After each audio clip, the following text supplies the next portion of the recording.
If you've been struggling with your weight, with your energy, with your cognitive function, and feel like your sleep may have something to do with it, then this episode of the Smart Nutrition Made Simple show is for you. Welcome to the Smart Nutrition Made Simple show, where each week you will hear the real-world experiences, life lessons, and guided principles that every highly driven man needs to master their health, productivity, and relationships by sharing conversations with the world's most successful people in fitness, nutrition, supplementation, and mindset. Meet your host, Benjamin Brown. He is a fitness and nutrition expert, consultant to Fortune 500 companies and world championship sports teams, a husband and father of 3, and has been helping men transform their physiques, optimize their energy, and own their fatherly mission since 2005. Thank you for joining us today, and without further ado, let's jump right in.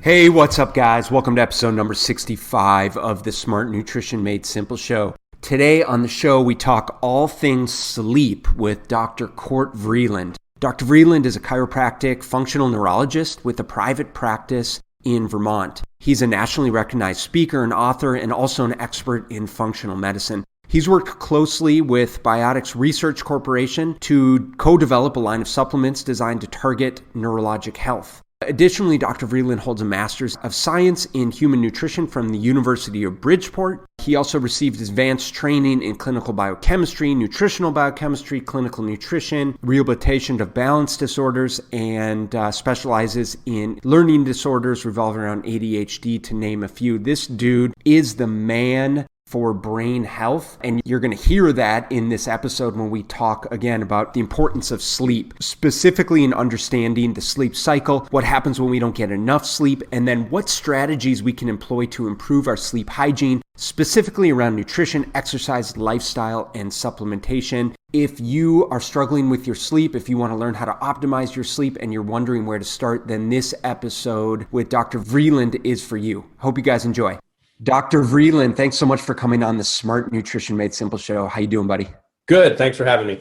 Absolutely, man. I heard you speak last year, just over a year ago at a Charles Poliquin event here in Scottsdale, Arizona, and I was absolutely blown away by the amount of information that you provided on the depth of sleep and all of the influences on sleep and why it's so important on the body's in the body. And so despite the fact that this is a nutrition-based show, we understand the importance of sleep on health, overall health, and weight loss. And so it only seemed appropriate for me to get you on the show. So thanks so much for coming on. Yeah, no problem. Yeah, sleep is one of those things that, a lot of people don't get enough of. A lot of people aren't getting at least that 7-hour mark. And it's extremely important in all facets. I mean, if you pick a disorder or disease, there's not one that short sleep duration does not affect. So it's extremely important. Yeah, I almost feel like sleep is the elephant in the room when it comes to health and fitness, because we're so focused on what's the best nutritional protocol, what supplements should we be utilizing, what sort of exercise regimen should we be utilizing. And in my opinion, if we're not first focusing on sleep quality and duration, then it's almost a moot point to worry about any of the other stuff. Yeah, it has such a negative effect when you don't get sleep. And it's really interesting is as important as sleep is for everything, it's still relatively poorly understood. Exactly why do we do it? Why do we need it? I mean, the basics, it sounds very simple on the surface. We need to sleep so we can rest and repair and do all of those things. But then there are organisms that don't sleep, and why don't they need sleep? But why do we need such levels of sleep? And from an evolutionary perspective, sleep is kind of a dangerous thing. You're spending 8 hours not aware of your surroundings, and so it must provide some exceptional benefit if it's been preserved. And most animals, obviously, it has been, and especially in human beings. But I think we take it for granted. I think we chip away at our sleep to get more done during the day, and it's really diminishing returns. People say, well, if I can just, cut that down, if I can get away with 6 and I feel okay. You might feel okay, but you're kind of burning the candle at both ends, and you could potentially run into some serious issues. Yeah, and eventually it's going to catch up and bite you in the butt. And that's what we're seeing that over and over again, anecdotally, but we're also seeing it with the research now Yeah. suggesting that the significance of even just one night of poor sleep and how it affects our health with respect to blood sugar levels and hunger and cravings and satiety and weight gain and all of those types of things. So we're going to dive into that real quickly. Would you mind sharing with our listeners just a brief background of how you got into all of this Sure. health-related stuff? Absolutely. My father was a functional medicine guy, and I really wasn't interested in it too much as a kid. And then I took a biology course in high school that I thought is all about the human body. I thought this is really fascinating, and I decided that I didn't want to go into traditional medicine. My dad was a chiropractor and did lots of functional medicine, so I decided I wanted to go that route, and so I moved that direction. And once I kind of completed my Doctor of Chiropractic, I also went through and did some neurology training. So I have a diplomate in clinical neuroscience. And so my practice is very much a blend of functional medicine and functional neurology. And the functional medicine piece is the laboratory testing and the nutrition and the supplementation. But the functional neurology side of things, we see patients with chronic neurologic conditions, things like Parkinson's disease or MS, or maybe they've had a stroke, or maybe they've just had a TBI, either mild or severe. And we use the principles of neuroplasticity to rehabilitate that. And part of that is obviously going to be sleep. I've also pursued, I got a master's degree in human nutrition. So we blend all of that together, the manual therapy, the functional medicine, the functional neurology, the nutrition. We put it all together in one place, and we help people, without drugs and surgery. And I think that's the best way to go. Obviously, when those things are needed, they're needed. But I think there's a lot of cases that, you just don't need those. You got a degree from University of Bridgeport, correct? Yeah. Mm-hmm. When were you there? See, I did the online program. Let's see, I finished that 2 years ago. I believe that's true. Okay. I started it when I started it, silly timing. My daughter was born in January, my first child, and then I started it in February. So I guess it's actually been 4 years I finished. It was a silly time to try to do it, but I did it.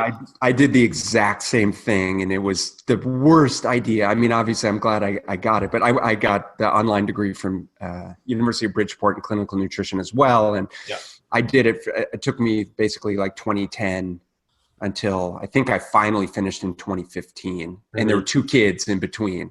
Yep. So I'm with you 100%. But it was a great program. And it was, yeah. Now, I'm absolutely fascinated with the sleep-brain connection, and obviously that's your expertise. And so while sort of the implications of sleep are relatively unknown in terms of why we need what we need in terms of sleep, like we know why we need it, but why we need the duration that we need and all the complexities of it are somewhat relatively unknown. Something that you talked about in your lecture last year was, with respect to the brain chemistry, was the synaptic plasticity and pruning that occurs throughout the day and at night. Would you mind talking just kind of overview of that concept? Sure. So plasticity, is just the way that our brains adapt to changes in our environment, right? So if you're learning a new skill, you're building new connections.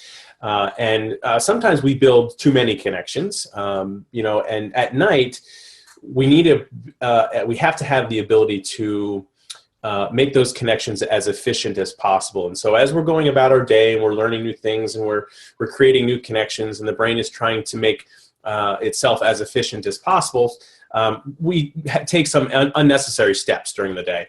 So at night, the theory is that we use that time to prune back some of that unnecessary stuff because the brain is already so demanding in terms of energy. We can't really afford to have unnecessary things there. It's really, everybody said it, it's the use it or lose it principle. And so we have to make sure that we have this process where we can cut back on the things that we're not using and really solidify that synaptic plasticity. And then when we look at the studies, we find out that people who sleep the appropriate amounts are better at consolidating memories. They are better at learning. They are better at being able to take a skill and master it because the brain is doing what it's supposed to do in terms of efficiency. People who don't sleep, they may be able to do and learn those skills, but it takes longer. Maybe they're not as efficient at it when they do it. So it's really important that we have this downtime so the brain can kind of rest and repair. That's fascinating. It's sort of this process where we really reinforce the important, things that we learn during the day. It reminds me of when I was in college. This could completely be the wrong context, but when I was in college, I used to, and I know this is not the right way to do it, but I used to cram kind of right the night before an exam, and you try and pack as much information as possible into your brain. So you wake up in the morning and then it's like, blah, just vomited all over the paper. Yeah. Try to hold on to it as long as possible, right? And it didn't work too well in many instances, but that's what I think about when I think about that. Yeah, absolutely. That reinforcement phase. Now, something else that I thought was so fascinating with respect to the brain and sleep was the connection between the eyes and the brain, and light and the brain, and how it influences our sleep. And I believe the term that you said was suprachiasmatic nucleus, is this connection in the brain. Could you talk about that? Yeah, so that's in the hypothalamus. And, the effect of light on the human brain, this connection between our retina and our circadian rhythms, is very powerful. Human beings live on a 24-hour cycle. Evolutionarily speaking, we have the waking aspect of that cycle during the light, when the sun is up. And we tend to sleep at night. There are, of course, animals that the reverse is true, because from an evolutionary standpoint, it's more advantageous for them to be up and about at night when there's less predators and that sort of thing. For human beings, that means light is a very powerful cue to shift that circadian rhythm around. It will always be 24 hours, but it can shift that circadian rhythm around. And they've done these studies where they put people in rooms in which there's no change in light. It's the same all the time. It's for 24 hours a day. They still, their hormones still operate on a 24-hour cycle. That doesn't change. But when they sleep, changes. They sleep when they get tired. They are awake when they feel like they've had enough sleep. But that 24-hour cycle maintains. But as soon as you start introducing light, automatically we start to shift back to a cycle which we will be awake at during the day, and at night we will try to sleep. And so that's why things like shift work can be so problematic for human beings, because you're going against millions of years of evolution, and you're trying to be awake at night, you're trying to be asleep during the day, and that just doesn't work. And the effect of light is very powerful. So when we talk about things like sleep hygiene, one of the things that we are concerned about is the ambient level of light that's in someone's room when they're trying to sleep. Because light is such a powerful stim, light is one of those things that you have to be careful of. And we're not talking about exclusively light from the environment. We're talking about light from devices, which we are all guilty of using. And so light from a television, light from an iPad, light from your phone, all of those things can be problematic. I recently got a new phone, and it has this, has wireless charging. And I'm looking at the wireless charger in the store, and in Best Buy, and I'm talking to the salesperson. I said, "How bright is that light on that wireless charger?" She said, "Oh, it's a very, very dull LED. It's not going to bother you. First night I put my phone down on it, and that thing, it's like the sunshine in my room." And, so I had to put a piece of electrical tape over it, because for me, I'm very sensitive to it. Yes. And I know what it's going to do. It's going to, even if you're not aware that it's affecting you, it is affecting you. Yes, 100%. So those lights are so significant. And in my experience, the more you start to phase them out, almost the more sensitive you become, or realize that you actually are. So I guess the more you use them, the more desensitized you become to those lights, to the degree that I'm such a stickler about having a blackout room. And my wife is adamant about having this alarm clock, at the other end of the room, but even just the light from the alarm clock. So I'll put a piece of athletic tape over, or two pieces of athletic tape, and we just have this constant battle going back and forth. But there's research studies to suggest that even just a small amount of light on the skin is enough to stimulate our hormones to the degree that our body, right, starts to produce daytime hormones like cortisol. That's right. Yeah, we are that sensitive to light, and so even little bits are problematic, because you have to remember how we evolved. The most amount of light that we would have been exposed to would have been something like a fire, which is very low level. The reds and the oranges and the yellows that come from a fire are not as particularly problematic as the blues and the violets that come from devices or televisions or even street lights that can get in. So from an evolutionary perspective, we're just not supposed to have that kind of light at night. And the light was one of those evolutionary pressures that we responded to. And unfortunately, we still are sensitive to it. So what's an ideal sleep schedule? Are we clear in the research of kind of what an ideal sleep schedule should look like? Yeah, I don't think the research has said that this is the ideal schedule. You need to sleep from 10 to 6 or whatever. There's probably a window there, right? Sometimes some people go to bed at 8, they get a little up or a little earlier. Yeah. I tend to try to do myself. I know this isn't possible for everybody. I try to go as closely as I can with light and keep things in the evenings. Not blast myself out of my house. Obviously, I'm not going to bed at 4:45 here in Vermont in the winter as it becomes dark. I'm not getting up, at 7:15 when it gets light. But you try to go as best you can with that, and then adjust your environment so that the light isn't coming in first thing in the morning, and you're not blasting yourself with some of the other types of lights like the LEDs right before bed. Yeah, so as close as possible. I mean, obviously if the sun's down, it's time to go to sleep. When the sun's coming up, it's time to wake up, and somewhere within that's going to be our sort of optimal sleep cycle. Now, within that sleep cycle, what are some of the important things that occur, and are there specific times that they occur within that? Yeah, they will have. There are things that occur. So we slip in and out of REM sleep. So there's non-REM sleep. That generally what happens is you slip into starting a non-REM phase, and then as you work through these different stages of sleep, you start with stage 1, stage 2, stage 3, stage 4, and then you back yourself through. This is all non-REM sleep. You go back through 3, 2, 1, and then you end up in that REM sleep place.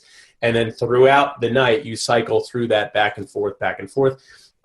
Those cycles last anywhere from 90 to 110 minutes, depending on the person, depending on if you've been interrupted by a small child like I was a million times. And any kind of interruption will change that. But generally, you're going to see 4 to 6 cycles of those per night in order to have an efficient night's sleep.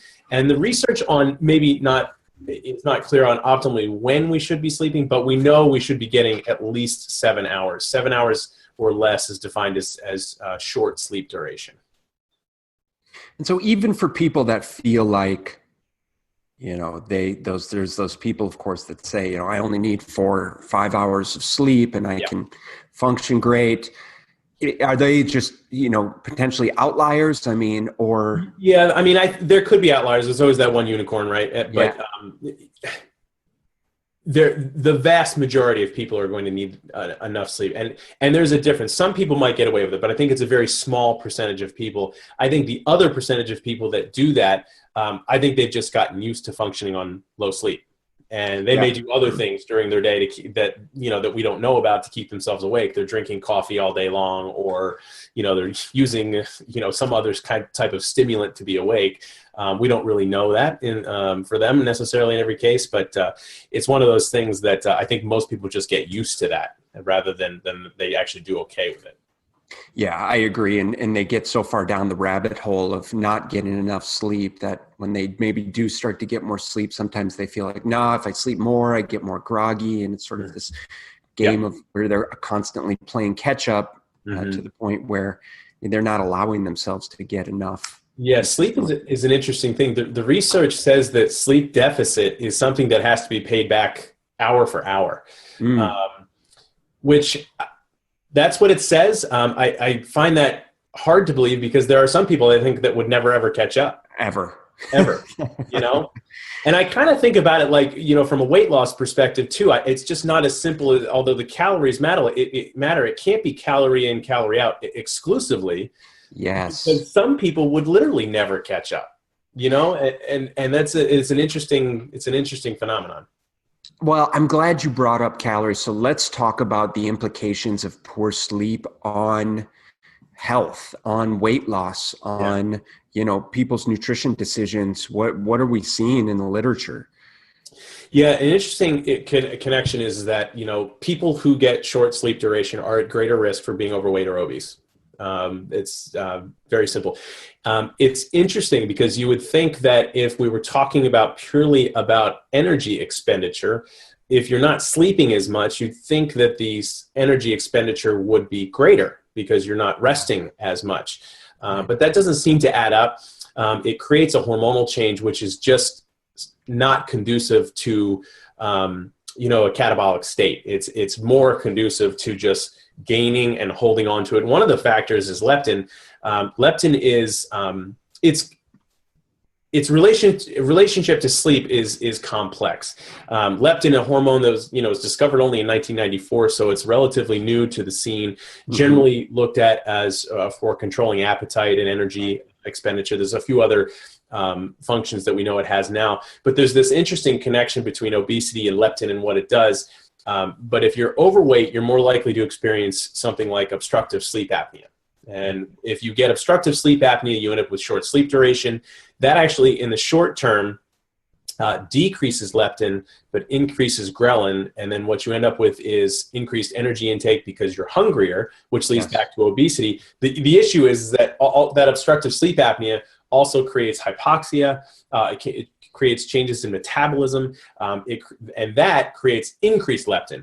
All in all, the shift is probably to drive up leptin levels and create a state of leptin resistance, where now you're just not listening to your hormones at all. You're hungry all the time. You don't get that signal. You have that 800 or 900 calorie meal from McDonald's, and you're hungry 3 hours later. It's a very interesting cycle.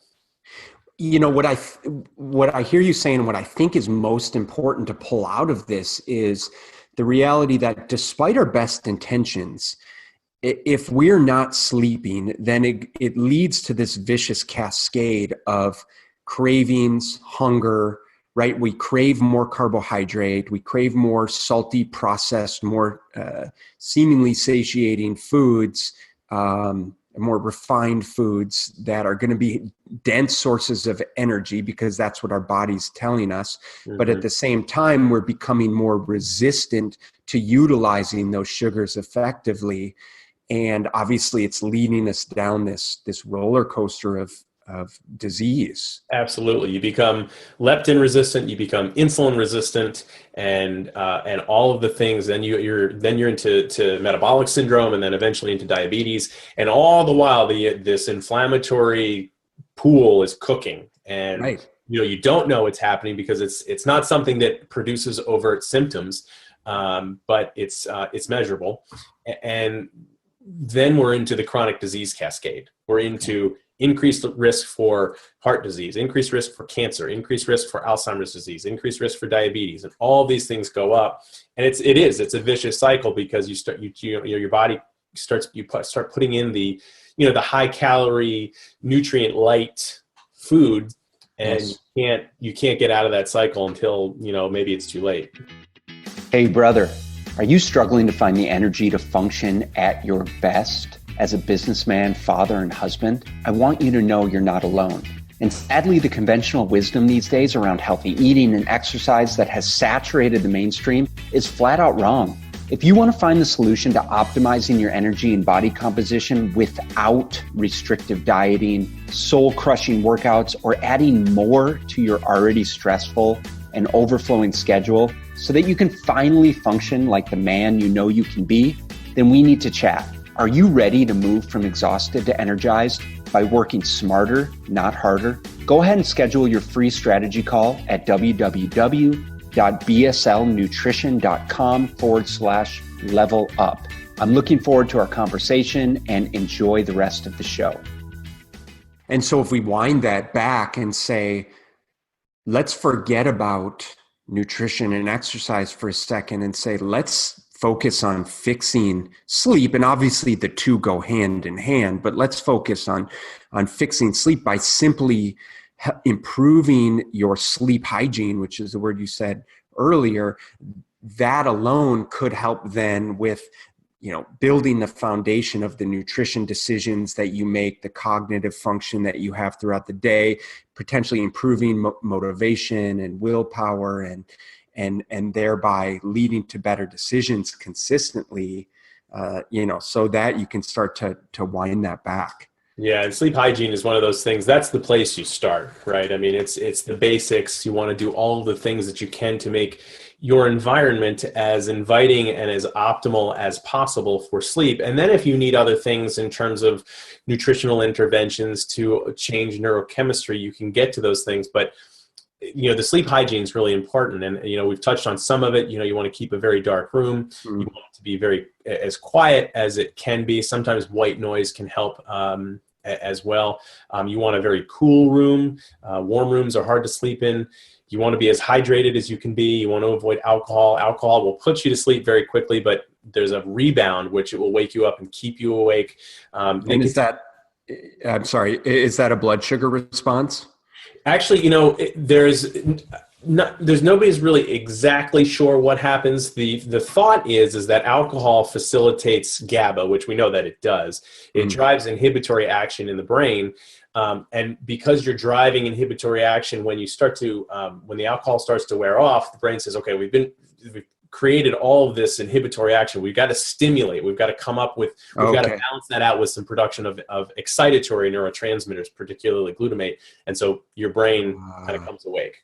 I do think there's a blood sugar component because, if the blood sugar starts to dip, the brain's going to start to make cortisol, and that's going to create, you're going to wake up, and that's going to create some arousal. You'll probably produce some adrenaline as well, which is arousing. So there's probably more to it than just the effect of the excitatory neurotransmitters, but that's the major theory. Yeah, I'm fascinated. And then the other sleep hygiene things are like avoid nicotine, avoid caffeine. Napping is one of those things that gets sometimes thrown in there as something you need to avoid. The research doesn't show that everybody has to do that, but if I have a patient that's stubborn and I can't get them to sleep, I'm going to tell them, look, you just can't nap during the day. We just can't change the sleep cycle that much, but it's mixed. The research on that is mixed. Regular sleep timing is another one of those things that is recommended by most sleep experts, although the research doesn't back up that you have to do that. It's mixed on that again. A relaxing bedtime routine is something that's good, whether people want to meditate or they want to take a warm bath, or something to relax, something where that's, you're not working right up to 10 o'clock and your brain's all fired up and now you're trying to go to sleep. That's a difficult thing. And then there's always an important no devices in bed. So no phones, no computers, no TVs. A lot of people have TVs in the room. You got to get the TV out of the room. That's a tough one for people because it really is. I put the TV on and I fall asleep to it.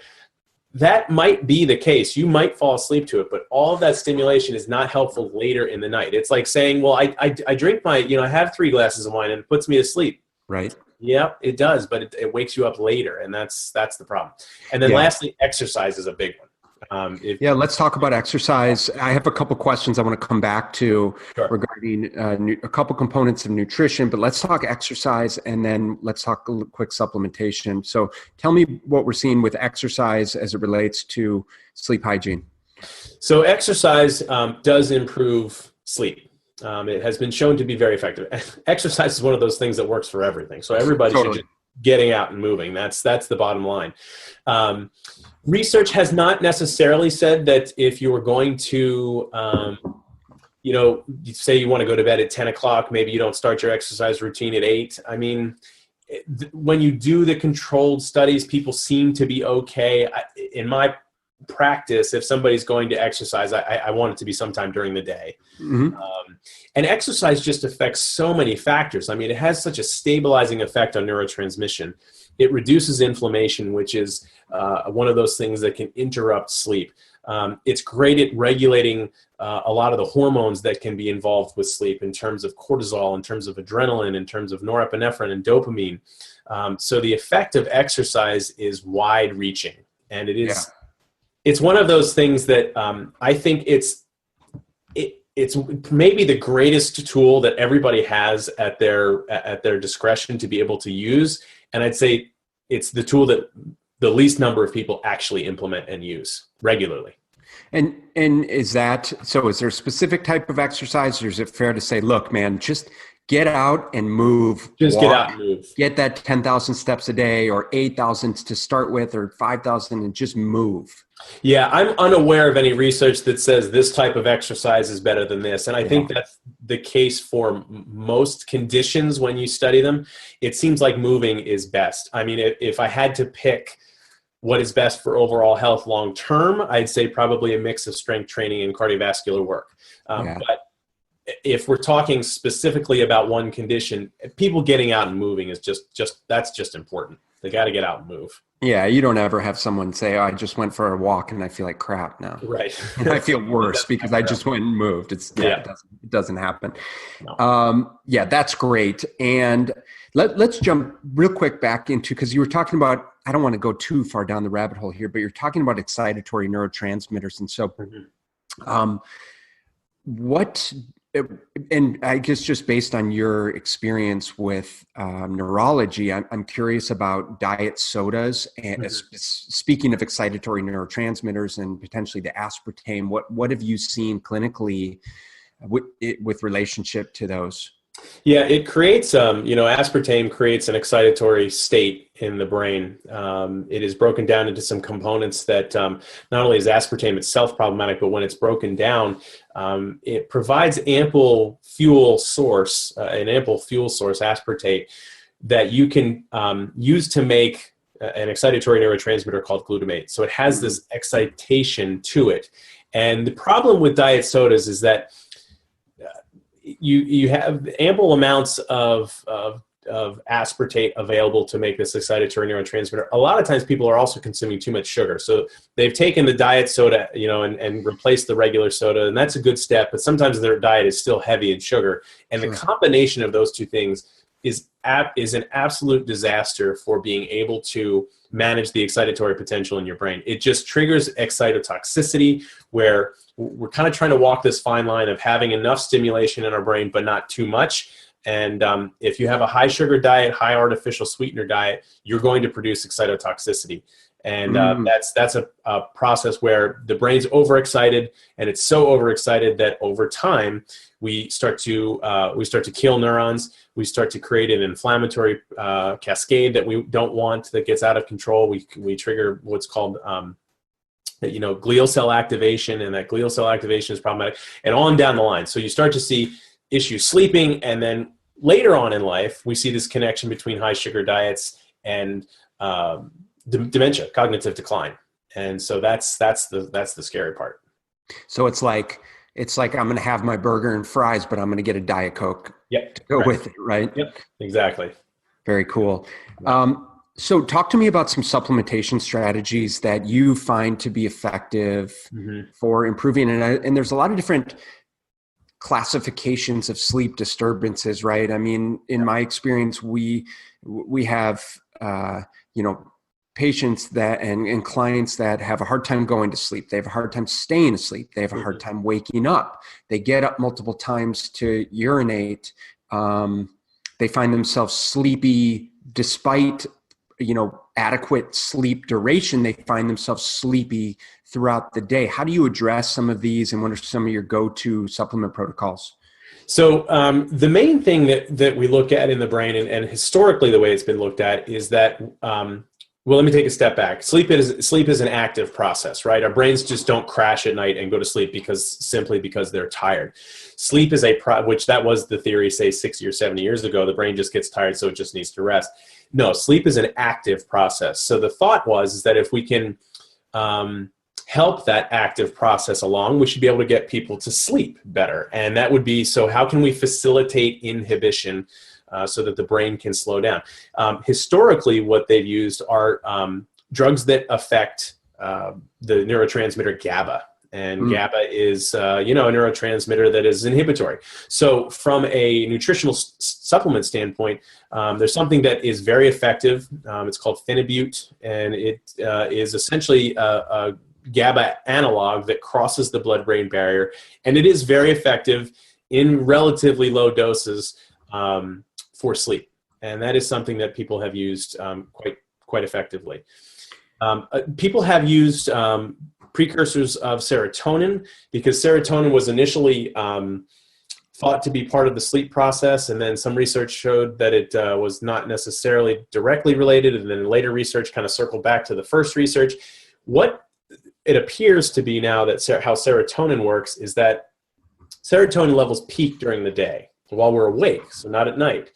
So serotonin levels peak during the day, and with this peak, it is supposed to be preparing the brain for sleep later in the day. So you can use serotonin precursors like tryptophan or 5-HTP.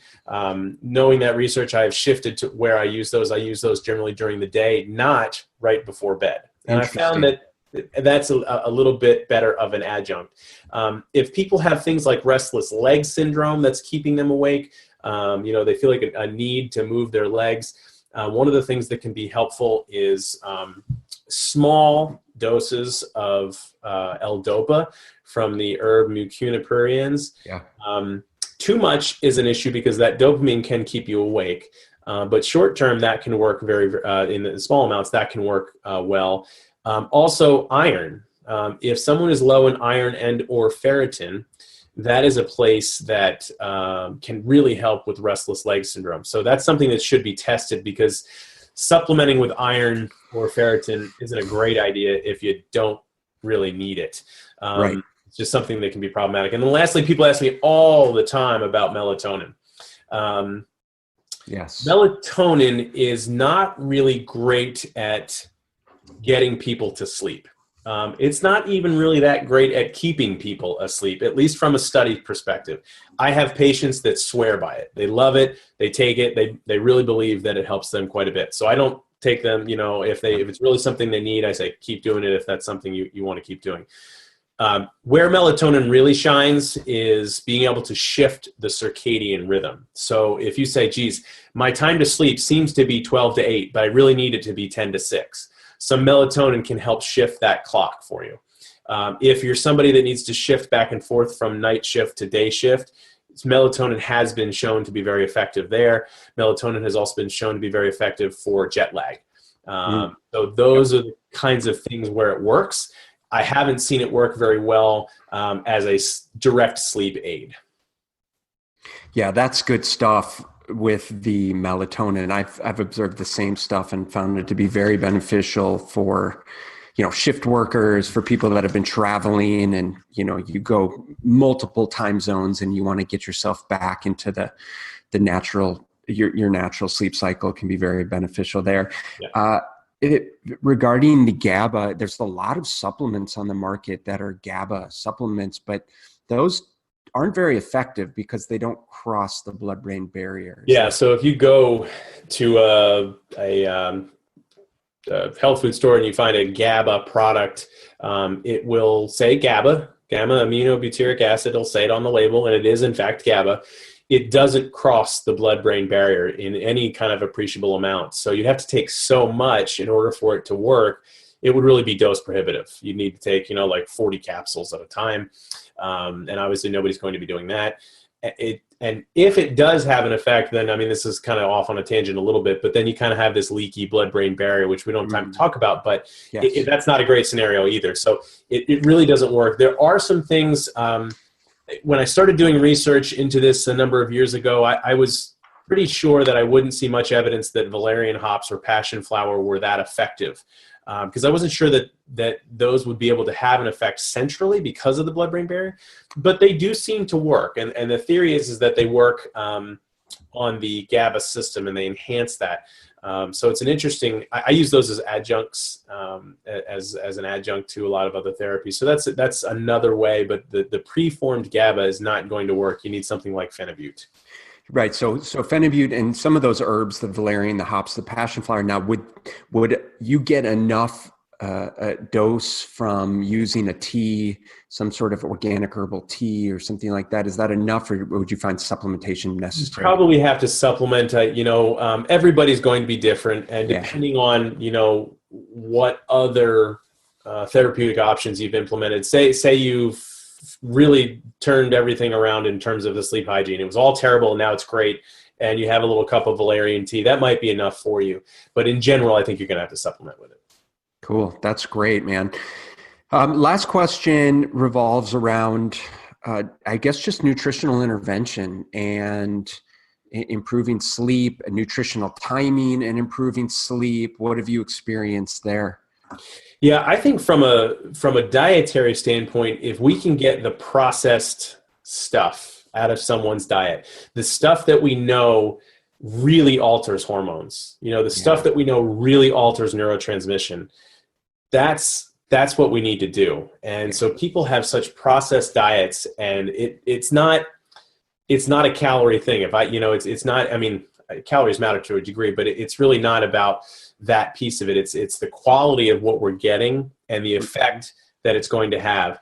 If we're getting lots of processed food, we're going to see changes in neurotransmission that are not optimal. We're going to see changes in insulin and cortisol and adrenaline and all of those things that are not optimal. And then if we shift away from those things, not only are we getting better regulation of hormones and better neurotransmission, we're also getting phytonutrients that we weren't getting before, which are beneficial. And we see a reduction of inflammation, which is important when it comes to sleep. And so that's what I see as important. In terms of timing, I'm not sure that there's if you'd asked me 10 years ago, I was kind of on the bandwagon of make sure you eat every 2 to 3 hours and that sort of thing. And I think that's still valuable for some people depending on their clinical situation. But there's some really cool information out there now regarding intermittent fasting. And so I'm not sure the timing matters that much, but I do think the quality does. What about more carbs later in the day because of serotonin? I know you said serotonin should be highest during the day, but we also know carbs help induce serotonin, which can be beneficial for sleep at night. What I've done is that I've had people do a snack before bed. I have done that. So thank you for reminding me of that.